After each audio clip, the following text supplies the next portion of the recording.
Did you know Nintendo has been around since 1889? Like literally the time of the Ottoman Empire. That they have an official accessory that's a one-to-one of a revolver, or that until Mario came along, Nintendo's mascot was meant to be Disco. He appeared on the manuals for lots of early games in Japan, but as soon as Nintendo saw people's reaction to Mario, he was very quickly buried, but has shown up in a lot of places as an Easter egg, including the surprisingly awesome Mario Bros. Movie. You think you know Nintendo, right? You think they're just this normal gaming company who made a couple of consoles. Well, here are 40 more things that you didn't know that will completely switch that image right around.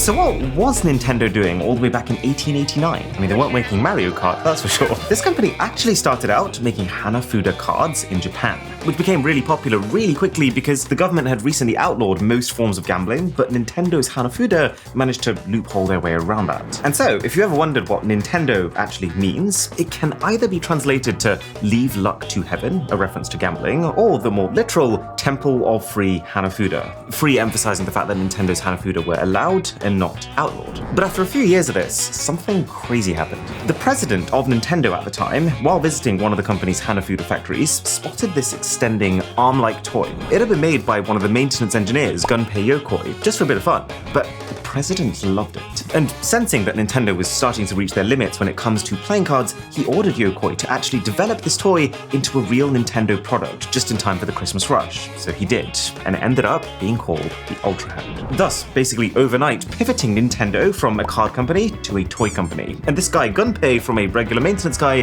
to basically chief inventor. That turned out to be a pretty good decision, since he's the man who later down the line ended up creating Nintendo's first ever handheld game console, the Game & Watch, the even more iconic Game Boy, and he's also the one who's responsible for basically the entire way that Nintendo operates. You know how people always complain that compared to PlayStation and Xbox, Nintendo is consistently behind in terms of tech, that they never use the latest components? Well, this was Gunpei Yokoi's entire design philosophy that he called lateral thinking with withered technology. The idea that people don't need cutting-edge tech to have fun. It just requires the company to do some out-the-box thinking. And if you can do that, you can have the same levels of success with far less cost. And now you're looking for it. I apologize if I've ruined Nintendo for you, but you will see traces of this vision across every one of their products. This is why Nintendo's first Game & Watch used the same fixed image display as a calculator, and why today's Nintendo Switch released with a chipset that was 2 years old even when it launched. Am I happy about it?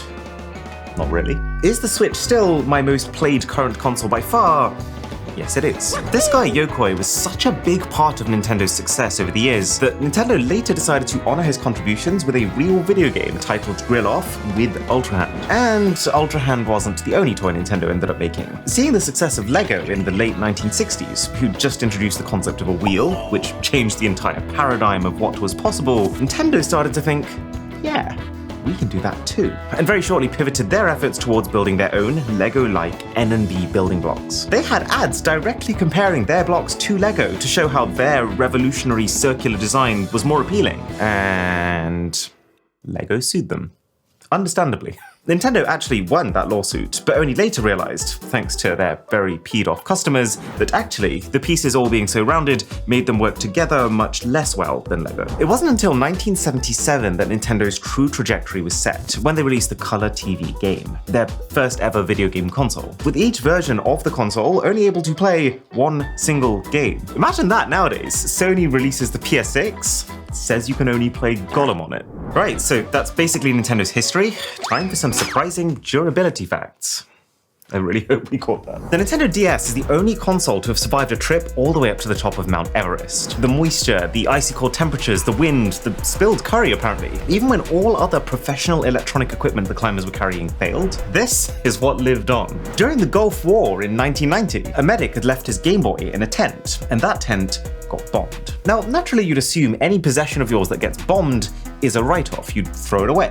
But just for what seemed like a bit of a sick joke, this medic decided to send his melted Game Boy in for repair when he got back. But then, the Nintendo repair staff, when they received this fried Game Boy and stuck a game of Tetris in just to try and see if it was even repairable, found that it wasn't just repairable, but it actually still worked. But it gets crazier, because the Game Boy was also the first console ever to be taken to space. In 1993, Russian cosmonaut Alexander Serebrov spent an astonishing 196 days in the Russian space station with the handheld and a copy of Tetris to remind him what gravity feels like?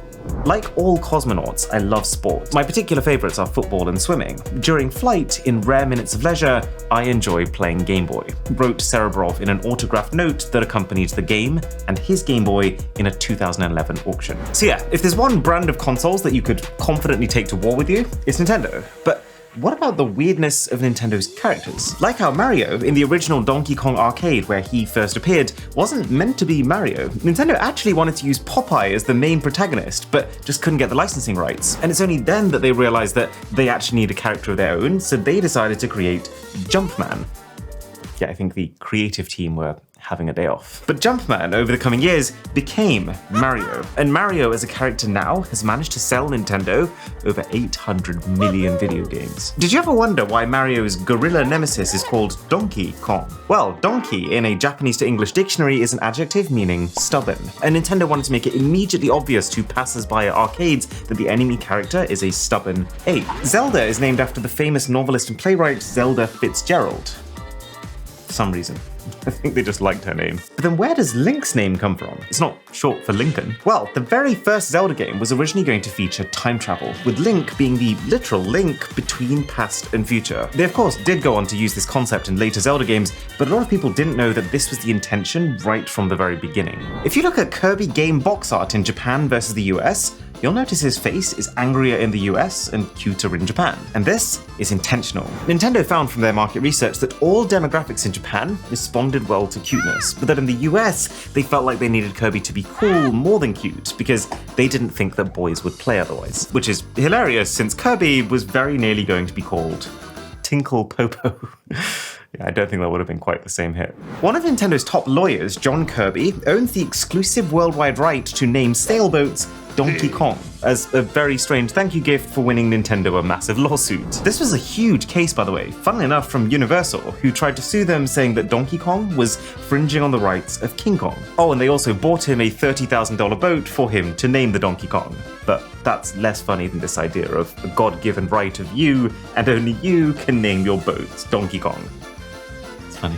But then also, notice something interesting about that guy's name, John Kirby. So the reason that Kirby didn't end up being called Tinkle Popo was this guy right here. Unsung hero. Right, just before we get to the Easter eggs, which, not gonna lie, is my absolute favorite thing, I want to show you how, even though Nintendo does tend to stick to less cutting-edge tech in their machines, that it's also impossible to deny how much they've innovated in their own way. They were the first to bring in the concept of a D-pad, or directional pad, funnily enough also engineered by our guy Gunpei, same for the analog stick, which appeared on the N64 in 1996, before Sony or Sega could beat them to the punch. They mainstreamed the ability to save game progress on cartridges in the West. Instead of having to use floppy drives, they basically installed tiny batteries into the cartridges, which basically keep the game running in a really low power state when taken out, which is needed so that it doesn't reset to its original state without progress. These cartridge batteries have lasted 20-30 years, with grown adults even now carrying on their childhood save files. Nintendo made the first shoulder buttons, appearing on the Super Nintendo Entertainment System at a time where developers were scratching their heads thinking, what on earth do we do with all of these inputs? Which is funny because nowadays we have 2 times that. Nintendo introduced Controller Rumble in 1997 with the Rumble Pack for your N64 controllers. Again, at a time where the idea of a controller that could vibrate interactively with what was happening in a game felt like a whole new unexplored dimension. So many big gaming features that we nowadays just take for granted, Nintendo were the ones who either invented them or popularized them. And then there was the Virtual Boy, the first ever mass-produced virtual reality system, which is crazy considering that this is 1995 we're talking about, the year that I was born, but this was also a pretty good example of why you shouldn't always rush to be first. The Virtual Boy was VR, but long before VR was good enough to make the tech usable. It could only display images in black and red, which ended up giving people headaches. It launched with no good games because Nintendo was too busy prepping for the N64 that they knew would be a hit. And the main problem was that while initially conceived as a lightweight set of goggles that you could wear and take anywhere, the Virtual Boy ended up being so heavy that Nintendo had to build and ship a custom stand with it that required you to use it on a table and lean into it, making it a very literal pain in the neck.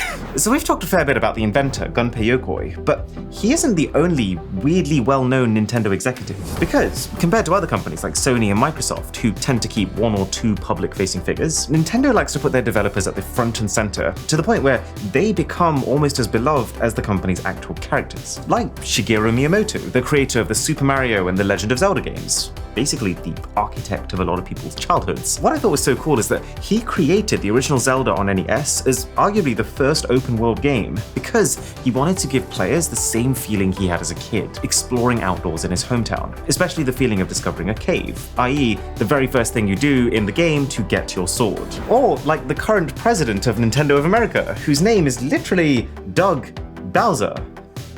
That's the fact. And fun as that is, even he has not yet lived up to the legendary meme overlord status of the previous president of Nintendo America, Reggie Fils-Aimé. What? I think it's actually pronounced Reggie Fils-Aimé, but I prefer my version. So does Amy.